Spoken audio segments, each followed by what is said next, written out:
Good morning student. Electrostatic potential का कल हमने टॉपिक किया था और हर एक बच्चा मेरे ख्याल में समझ गया होगा कि पोटेंशियल क्या होता है। देखो पोटेंशियल क्या होता है, मेरे पास यहाँ पर ये क्यू चार्ज है, ठीक है, इसकी फील्ड है,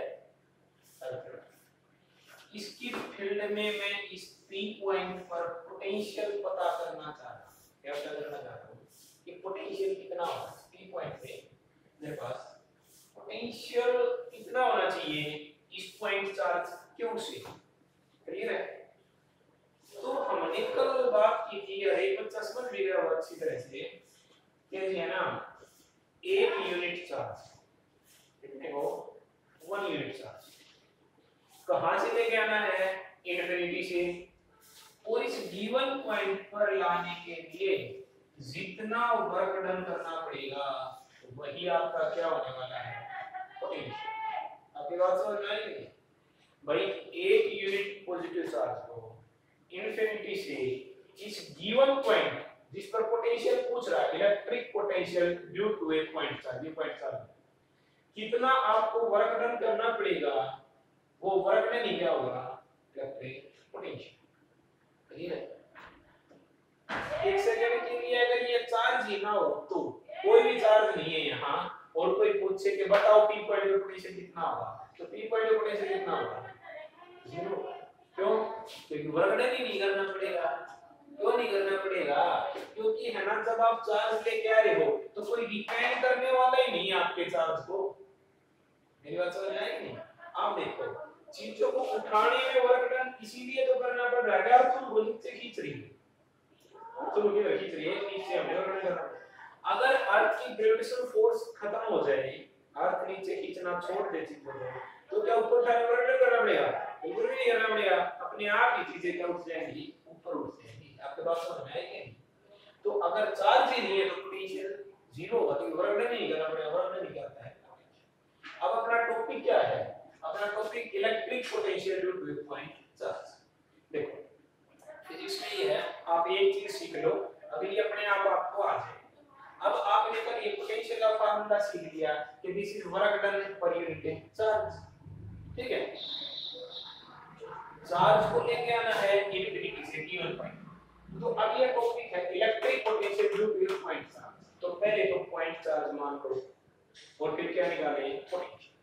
मान लिया ये टॉपिक आपने अभी तक किया नहीं है, हाँ ये आपने बुक में पढ़ा है, लेकिन आपको आता है टॉपिक। देखो कैसे आता है, ठीक है, इंपॉर्टेंट टॉपिक है ये।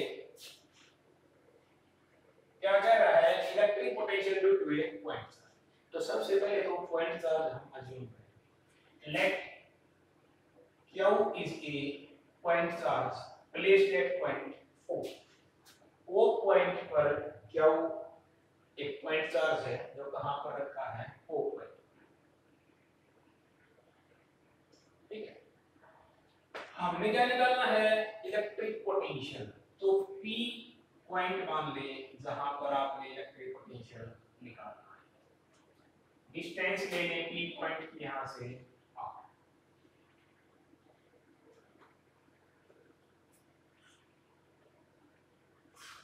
क्या लिखोगे, 2 लाइन हो सकती है आपकी। Let us consider a point charge Q placed at point O. P is a point at distance R. P is a point at distance R where we have to calculate electrostatic potential. Where we have to calculate electric potential. Okay? अब आपको potential निकालना है। तो potential निकालना आपके दिमाग में क्या है, सर किसी तरह से है ना इनफिनिटी से इस P पॉइंट पर एक यूनिट चार्ज को लेके आने में हम वर्क डन निकाल पाए। क्या निकाल पाए, वर्क डन। वो वर्क डन ही अपना क्या होगा, आंसर होने वाला है, इस बात का पता है। तो अब मेन काम क्या है कि इनफिनिटी से इस P पॉइंट पे आपने क्या निकालना है, वर्क डन। किस पे वर्क डन, एक यूनिट चार्ज लाने में।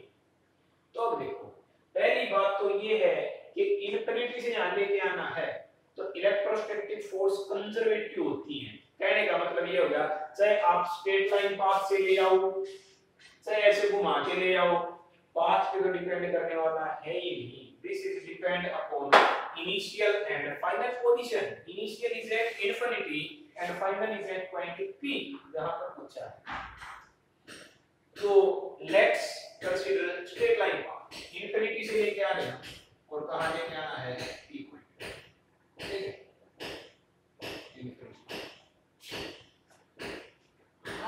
आपने वर्क डन निकालना है। तो फिजिक्स का जो रूल है मोस्ट इंपोर्टेंट, जब भी आपने कोई बड़ा एक्सप्रेशन निकालना होता है आप क्या करते हो, एक स्मॉल पार्ट्स के लिए उसको कैलकुलेट करो और फिर उस सारे का क्या करते हो इंटीग्रेशन विद इन लिमिट। जैसे मैंने कल आपको बताया था कि हमने यहां से दिल्ली तक की लाइन मापनी है तो बीच में 1 मीटर माप लिया, बस स्मॉल पार्ट्स होगा ना, 1 मीटर माप लिया, उसका क्या कर दिया इंटीग्रेशन। तो बिल्कुल ठीक इसी तरह से देखो इंफिनिटी से आगे लाने में वर्णन तो बहुत टिपिकल काम है ये, लेकिन इंटीग्रेशन इस टिपिकल काम को चुटकियों में करवा देगा। ऐसे आप कहीं भी एक स्मॉल इंटरवल मान के उसके लिए वर्णन निकाल दो और फिर पूरे का क्या करते हैं इंटीग्रेशन। अब स्मॉल मान लिया, मान ले this point is A and this point is B and इनके बीच में जो डिस्प्लेसमेंट है ये है dx, लिखना है dx, ये जो डिस्प्लेसमेंट है small displacement A to B। हाँ तो हम वर्गडन निकालना चाह रहे हैं ना इनफिनिटी से इस पॉइंट पे लाने के लिए, तो वर्गडन ये चीज हमें बाय डेफिनेशन पता चली। अब वर्गडन निकालने के लिए हम क्या है एक स्मॉल पार्ट्स के लिए निकाल देंगे भाई। एक यूनिट चार्ज ए से बी पॉइंट पे लाने के लिए हम स्मॉल वर्गडन निकाल देंगे और फिर इसका क्या कर देंगे इंटीग्रेशन, ठीक है। अब जो ए पॉइंट है सपोज इसकी डिस्टेंस है यहां से x, कितना मीटर है x, क्लियर। देखो टॉपिक ये आ गया तो वहीं से आपके दिमाग में आ गया कि हमने तो है ना एक यूनिट चार्ज इंफिनिटी से इस पॉइंट पर लेके आना है, वर्क डन निकालना है। तो वर्क डन निकालना है तो फिर वैसे ही आपके दिमाग में आएगा ये एक स्मॉल पार्ट्स निकालो, उसके लिए वर्क डन निकाल लो मान के और फिर पूरे का क्या कर देंगे इंटीग्रेशन। स्मॉल पार्ट्स मान लिया a से b और ये स्मॉल डिस्प्लेसमेंट dx, जैसे आपने 1 मीटर मेजर किया था, ठीक है। अब आपके पास सिचुएशन ये है कि एक यूनिट चार्ज है यहाँ आपके पास, आप उसको a पॉइंट से b तक ले जाने में स्मॉल वर्क डन निकालो, निकालो जी। वर्क डन का फार्मूला क्या होता है सबको पता है, F dot A ds, force dot A displacement. अब डिस्प्लेसमेंट तो कितना है dx है g से b का, ये रहा, और फोर्स है एक पॉइंट पर जितनी लग रही है ना, तो ये होना चाहिए देखो this is F dot A ds, force dot A displacement. अब एक बात बताओ आप, फोर्स कितनी लगेगी, पहली बात तो फोर्स की बात करते हैं, यहां पर आपकी फोर्स कितनी लगेगी F। देखो आपके पास पॉइंट चार्ज है क्यों, और दूसरा चार्ज कितना लेके आया है 1 यूनिट है, तो force according to Coulomb's law force कितना लगती है 1/4 पाई एप्सिलॉन नॉट। पहला चार्ज है Q, दूसरा चार्ज है 1 है, डिवाइड बाय क्या होता है डिस्टेंस का स्क्वायर है, तो इस चार्ज से और इस पॉइंट की डिस्टेंस कितनी है x से, तो y x का स्क्वायर, इतनी फोर्स होगी कि नहीं होगी, क्लियर है। और ये फोर्स किधर लगेगी, ये फोर्स टेस्ट चार्ज रखेंगे, ये पॉजिटिव ये रिपेल करेगा उधर लगेगी, क्लियर है। और डिस्प्लेसमेंट किधर होना है इधर लेके, देखो टेस्ट चार्ज उधर जा रहा है फोर्स की डायरेक्शन और डिस्प्लेसमेंट इधर आ रहा है, एंगल कितना हो गया ये 180। तो जब डॉट प्रोडक्ट खुलती है तो क्या आता है cos थीटा, तो this is equal to f ds cos of theta, theta कितना 180 और cos 90 क्या होता है -1, तो ये आ गया f ds। Small work done आ गया, कोई नया काम नहीं किया, वर्क डन का फार्मूला हमें पहले से पता था। एंगल देख लिया, क्योंकि देखो भाई फोर्स क्या टेस्ट चार्ज को रिपेल करेगा, मैं डिस्प्लेसमेंट इधर है, एंगल कितना हो रहा है 180, फोर्स इधर। और अब अगली बात सुन लो, आपकी बुक में है ना फोर्स ना लेके यहाँ पर इलेक्ट्रिक फील्ड इंटेंसिटी E लिखा है 1/4πε0 चार्ज बाय डिस्टेंस का स्क्वायर। देखो इलेक्ट्रिक फील्ड इंटेंसिटी होती क्या है, फोर्स पर चार्ज ही तो होती है, हम बार-बार फार्मूले बता रहे हैं, फोर्स पर चार्ज। अब यूनिट ये चार्ज कितना है 1 यूनिट है, तो नीचे 1, इसका मीनिंग F किसके बराबर है, E के बराबर ही तो हो गया। समझने की बात है। चाहे आप फोर्स मान के ऐसे भी कर दो, या बुक वाले ने सीधा कर रखा है E डॉट ds, क्या कर रखा है E डॉट। आपके बात समझ में आई है? अरे फोर्स और इलेक्ट्रिक फील्ड में एक रिलेशन है, बस चार्ज 1 यूनिट ले लिया तो फोर्स किसके बराबर आएगा, इलेक्ट्रिक फील्ड। तो बुक वाले ने ऐसे कर रखा है। और E की वैल्यू इस A पॉइंट पर पता है, देखो इलेक्ट्रिक फील्ड की वैल्यू क्या होती है 1/4πε0 चार्ज बाय डिस्टेंस का स्क्वायर, ये तो होती है। तो ये E की वैल्यू ही है 1/4πε0 चार्ज क्या बाय डिस्टेंस का स्क्वायर। आपके बात समझ में आई है? E की वैल्यू पुट करो यहां, dw E की वैल्यू माइनस तो ये 1/4πε0 चार्ज बाय डिस्टेंस का स्क्वायर। और आगे क्या है, इसको हमें dx मानना है ना कि ds। क्या मानना है dx। तो यहां पर भी आप x dx आएगा ना, स्मॉल डिस्टेंस dx। और यहां पर भी तो देखो E की वैल्यू पुट कर दी है, इतनी E की वैल्यू है, और इनटू में dx। क्लियर है? ये तो आ गया जी वर्क डन सम और पार्ट्स A से B तक ले जाना है। आपको कैलकुलेट किसका करना है, इनफिनिटी से P पॉइंट तक लाने के। तो अब पूरे का क्या कर दें, इंटीग्रेशन, इंटीग्रेटिंग बोथ साइड। आप लिखोगे इंटीग्रेटिंग है बोथ साइड, ये dw का इंटीग्रेशन और ये माइनस 1/4πε0 चार्ज बाय डिस्टेंस का स्क्वायर का dx। और लिमिट कहां से कहां, देखो भाई एक बात बताओ, कहां से ले जाना आपने, इनफिनिटी से। जो आपने अब A पॉइंट से लेके निकाला है x डिस्टेंस पे, तो x की वैल्यू स्टार्टिंग में कहां है, इनफिनिटी। तो कहां से शुरू होगा, इनफिनिटी से। और कहां पर लाके छोड़ देना है, P पॉइंट पर। चार्ज को कहां लाके छोड़ देना है, P पॉइंट पे। P पॉइंट पे x की वैल्यू किसके बराबर हो जाएगी, r के बराबर। देखो ये x है, ये P पॉइंट पे किसके बराबर हो जाएगा, r के बराबर। तो इनफिनिटी से शुरू करना है और कहां पर लाके छोड़ देना है x की वैल्यू r तक। ये बात आपकी समझ में आएगी। डेफिनेशन में आया था कि इनफिनिटी से दैट पॉइंट पे बढ़ना, तो हमने इनफिनिटी से दैट पॉइंट पे अब इंटीग्रेशन बताया था मैंने कि जो d के साथ है उस क्रम का होना है, बाकी सभी कांस्टेंट हम को इंटीग्रेशन से बाहर। तो 1/4πε0 कांस्टेंट बाहर, चार्ज भी बाहर, सिर्फ क्या आएगा 1/x के अंदर रहेगा। देखो ये बन गया था minus q divide by 4πε0 integration किसका 1/x स्क्वायर का इनफिनिटी से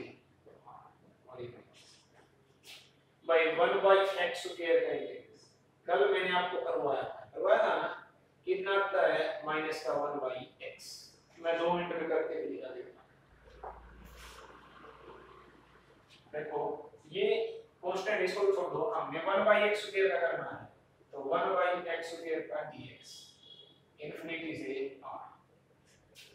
भाई पहले तो x स्क्वायर को ऊपर ले जाओ, माइनस का हो जाएगा x की -2 का dx। अभी आपने इंटीग्रेशन नहीं किया है, सिर्फ पावर को ऊपर ले गए -2। अकॉर्डिंग टू रूल एक पावर जोड़ दो, x की -2 + 1 बटे -2 + 1। अब इंटीग्रेशन कर दिया आपने, एक पावर ऐड करके उसी से डिवाइड कर दिया। Limit infinity to r is equal to x की -1 -2 और +1 -1 डिवाइड बाय माइनस का 1 लिमिट इनफिनिटी टू r।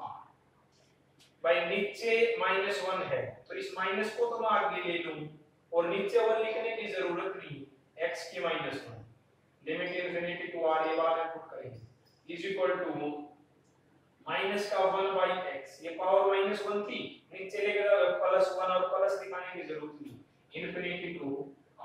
अब लिमिट पुट कर देंगे, ये मैंने कल आपको करवा दिया, एक बार फिर बताना है। तो क्या आ गया, अच्छा dw का जब आप इंटीग्रेशन करोगे यहां से ये आ जाएगा w,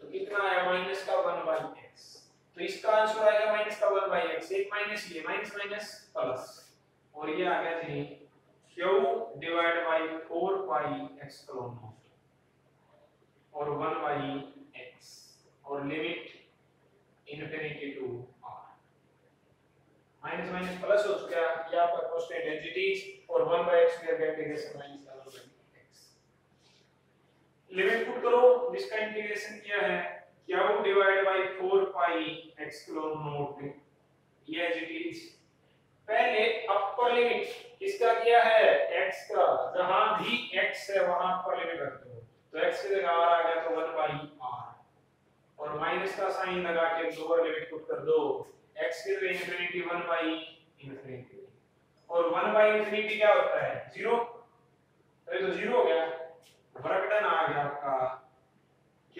divide by 4 pi x clone r, और यही वर्क डन आपका क्या है पोटेंशियल जो आपसे पूछा गया है, यानी 1/4 pi epsilon naught charge by distance, कितना गया 1/4 पाई x क्लोन naught charge by distance. Electric field में क्या होता था, उसमें होता था 1/4 पाई x क्लोन नॉट चार्ज बाय डिस्टेंस का स्क्वायर आता था, लेकिन यहां पर क्या है जी not square but single r, तो फार्मूला मिलता जुलता है ना पोटेंशियल और इलेक्ट्रिक फील्ड का, बस इलेक्ट्रिक फील्ड में तो डिवाइड बाय r स्क्वायर आता है और पोटेंशियल में क्या आता है सिंगल r, बस ये फर्क है। आपका topic complete, most important topic, देखो बिल्कुल सिमिलर है कि नहीं, जैसे आपने इलेक्ट्रिक फील्ड का मीनिंग समझा फोर्स का, और उससे ये फार्मूला निकाल दिया था, वैसे ही पोटेंशियल का मतलब समझा कि work done per unit charge, तो वो समझ गए और उसके हिसाब से हमने ये निकाल दिया।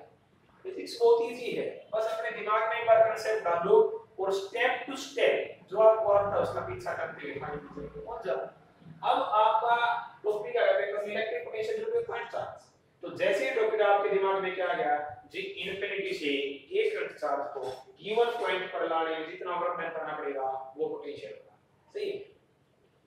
अब इनफिनिटी से अब आपका दिमाग काम करेगा जी इनफिनिटी से वर्क डन निकालना है, तो ऐसे तो हम निकाल नहीं सकते, किसकी हेल्प लेंगे इंटीग्रेशन की, क्या हेल्प करता है इंटीग्रेशन अपनी जी बीच में कहीं एक स्मॉल पार्ट्स के लिए निकाल ले और फिर पूरे जगह कर दे इंटीग्रेशन, ठीक है, वो स्मॉल पार्ट्स मान लिया a से b समान डिस्प्लेसमेंट, अब उसका समोल वर्क डन होएगा dw, वर्क डन का फार्मूला होता है f डॉट ds या डिस्प्लेसमेंट जो भी है dx मान रखा तो dx आ जाएगा, f की जगह e डॉट dx कर लिया, डॉट प्रोडक्ट खुद दे जाता है cos थीटा, अब e की डायरेक्शन डैश चार्ज रख के पहले चैप्टर में हमने पढ़ी है किधर जाएगा, डिस्प्लेसमेंट इधर है, एंगल कितना हो गया 180, तो क्या आएगा cos 180, और cos 180 की वैल्यू -1, e की वैल्यू फार्मूला में पता है 1/4 pi epsilon star by distance का स्क्वायर इनटू में dx, पूरे के लिए इंटीग्रेशन लिमिट इंफिनिटी से r, कांस्टेंट टर्म बार ये भी बता रखा है, तो फिर d के साथ उसका करना तो x है, d के साथ x का होगा, बाकी सारे एक बार, ये एक पावर बढ़ाना उसी से डिवाइड करना, कल भी करवा दिया आज फिर करवा दिया आपको, माइनस माइनस क्या हो जाएगा प्लस, लिमिट पुट कर दी और ये फाइन लेके आएगा, तो हमने पोटेंशियल का फार्मूला निकाल दिया 1/4 एप्सिलॉन डिस्टेंस और एक स्केलर क्वांटिटी की डायरेक्शन नहीं है। अब ये तो था potential due to single charge, group of charge हो तो कर देंगे देखो कैसे,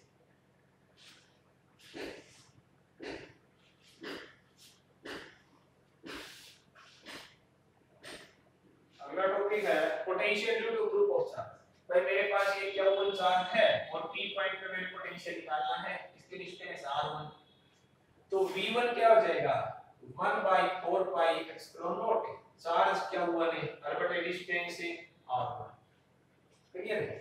एक q2 चार्ज हो रहा है जी और इसकी डिस्टेंस है 3.r2, तो v2 क्या हो जाएगा बोलो, v2 हो जाएगा 1/4 पाई एप्सिलॉन नॉट, चार्ज तो q2 और डिस्टेंस कितनी r2, v3 क्या हो जाएगा, एक और चार्ज है यहां पर q3, क्या हो जाएगा इसकी डिस्टेंस r3, ये हो जाएगा 1/4 pi epsilon naught charge by distance and so total potential क्या हो जाएगा सभी को क्या कर देंगे v1 plus v2 plus v3 and so 1 by 4 pi epsilon naught common आ जाएगा 1 by 4 pi epsilon naught common q1 by r1 plus q2 by r2 plus q3 by r3 and so इसको समेशन लगा के लिखोगे तो v हो जाएगा 1 by 4 pi epsilon naught और summation of qi divided by ri I is equal to 1 to I is equal to n बस तो I की वैल्यू 1 पुट करोगे तो जाएगा 1 by r1 करेगा ना I की वैल्यू 2 पुट करोगे तो क्या 2 by r2 तो हमने electrostatic potential due two point charge निकाल लिया देखो आपने क्या किया पहले इलेक्ट्रिक फील्ड की डेफिनेशन फिर उसका formula electric field due to dipole आपने पोटेंशियल का फिजिकल मीनिंग समझ लिया और डिफरेंट चार्ज फिर आपने पॉइंट चार्ज से निकाल लिया फार्मूला अब हम क्या करेंगे पोटेंशियल ड्यू टू डाइपोल ठीक है और सिंगल चार्ज से पोटेंशियल का फार्मूला एक बच्चे को पता होना चाहिए 1/4 पाई epsilon naught charge divided by distance याद है